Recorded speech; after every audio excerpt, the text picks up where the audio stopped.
Hello నమస్తే.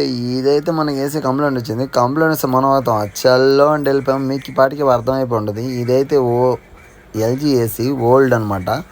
Old అంటే చిన్న ఓల్డ్ కాదు, దగ్గర దగ్గర 15 సంవత్సరాలు ఏసీ. సో మనం మేడం బాగా క్లోజ్ అనమాట. అంటే క్లోజ్ అంటే 15 సంవత్సరాల నుంచి మనల్ని ఇంకెవరిని పిలవదు మేడం, ఇంకెవరి దగ్గర కూడా చేయించుకోదు. సో అలా పిలిచి క్రాంతి కొంచెం ఇబ్బందిగా ఉంది, కూలింగ్గా రావట్లేదు అంటే ఏసీ తీసుకు చూస్తే coil leak. Madam gas leak అంటే ఎలా ఉంటుంది క్రాంతి అంటే ఇలాగ ఉంటుంది మేడం, కాయిల్ లీకేజ్ వచ్చి ఉంటుంది. సో మీ వీడియో తీసి చూపిస్తాను చెప్పి మేడం కోసం వీడియో తీశాను, మన కోసం వీడియో తీశాను. సో మేడంకు పర్ఫ్యూమ్లు ఏమేమి వాడదు. సో కాలువలు కూడా ఏం లేవు, కాలువలు దూరంగా ఉన్నాయి కాబట్టి కొంచెం ఇదైంది.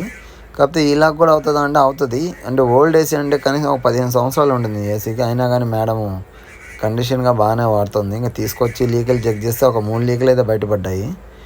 ఇది ఇక్కడ ఒకటి, అక్కడ ఒకటి బయటపడింది. వెంటనే అక్కడ ఒకటి, ఇక్కడ ఒకటి, మొత్తం 3 లీకులు బయటపడ్డాయి.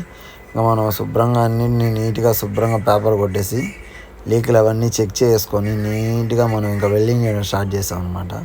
మన వర్కింగ్ ఎలా ఉండో తెలుసు కదా, నీట్గా ఫినిషింగ్ చేసి ప్రెజర్ పెట్టేసి ఫుల్గా తీసుకెళ్ళి ఫుల్ వాష్ చేసి దాన్ని యథాప్రకారం మేడంకి అయితే ఫిట్ చేసేసి ఇచ్చేసాము.